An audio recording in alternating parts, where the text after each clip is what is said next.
तो इसके बाद नेक्स्ट आर्टिकल है हमारे पास principle of virtual work. Important article है, ठीक है। तो इसका सॉल्यूशन करते हैं। Let a system be in equilibrium, that is the total force of each particle vanishes. That is mathematically अगर आप लिख सकते हो, मैथमेटिकली आप किस तरीके से लिखोगे, एफ आई वैक्टर है, ठीक है, ये आपने साथ में लगाना है, इज इक्वल टू 0, ठीक है।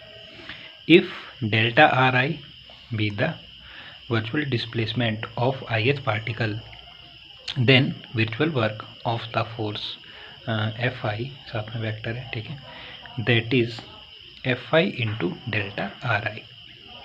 वैक्टर भी आपने माइंड में रखना साथ में, ठीक है।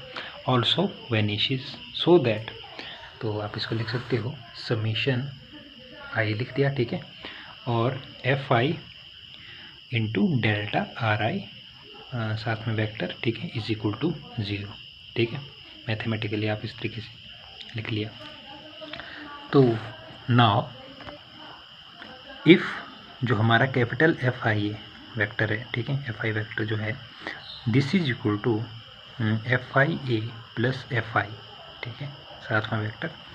तो अगर हमारा एफ आई की वैल्यू ये है और यहाँ पर वेयर जो हमारी ये टर्म है एफ आई ए है, ठीक है, इज़ द अप्लाइड फोर्स, ये क्या है हमारे पास, ये है अप्लाइड फोर्स। एंड जो हमारी ये टर्म है एफ आई, ये क्या है, is the force of constraint. Clear, यहाँ जो हमने लिखा है, जो ये टर्म थी ये इसके इक्वल है, ठीक है, और इसकी वैल्यू हमने, जो ये वैल्यू है इसका, ये है हमारे पास अप्लाइड फोर्स, और जो ये है हमारे पास ये टर्म, ये क्या है, is the force of constraint.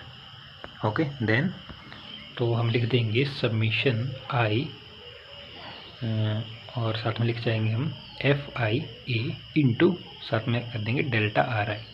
Clear, plus second term आ जाएगी हमारे पास समीशन आई और F i into delta are I is equal to 0। इसको दे देना आपने इक्वेशन नंबर 1।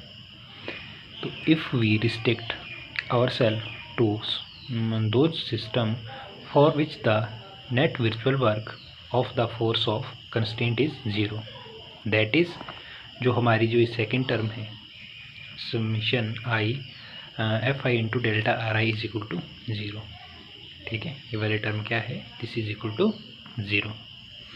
तो देन फॉर द इक्वेशन 1, अगर हमारी ये टर्म 0 है, ठीक है, इसका मतलब देखिए ये हुआ, ये टर्म 0 है, तो जो हमारी अगर इक्वेशन 1 में इसकी वैल्यू 0 पुट कर देंगे तो हमारी इक्वेशन 1 क्या बन जाएगी, ओनली यही टर्म बच जाएगी।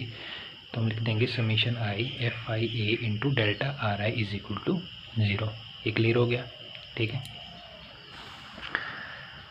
Hence, the condition for equilibrium of a system reduces that the virtual work of applied force is 0. Clear? And this principle is called principle of virtual work. ठीक है, तो इसके बाद थोड़ा सा आप और इसमें ऐड कर सकते हो।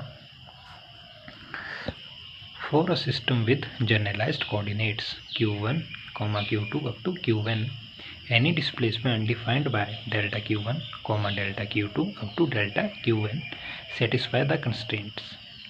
Since जो हमारा डेल्टा w है, this is equal to q1 delta q1 plus q2 delta q2 plus up to q1 delta qn।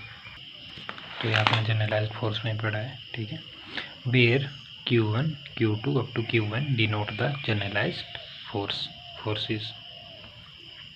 For equilibrium जो डेल्टा W है, this is equal to 0 for arbitrary value of delta q's and so that condition for equilibrium short में लिखा है मैंने, ठीक है, are, तो Q1 की वैल्यू 0 हो जाएगी, Q2 की वैल्यू 0 अप टू Qn की वैल्यू 0। तो for a conservative system the condition of equilibrium are, तो यह आ जाएगा आपके पास करली वी ओवर करली Q1 इज इक्वल टू 0, करली V over curly Q2 is equal to 0, comma up to curly V over curly Qn is equal to 0। तो these condition shows that V has stationary value. These may be maximum or minimum, but sometime neither. Okay. The equilibrium is stable if V is minimum. Clear? तो ये था article principal of virtual work, important है, exam में पूछा जाता है कई बार, ठीक है।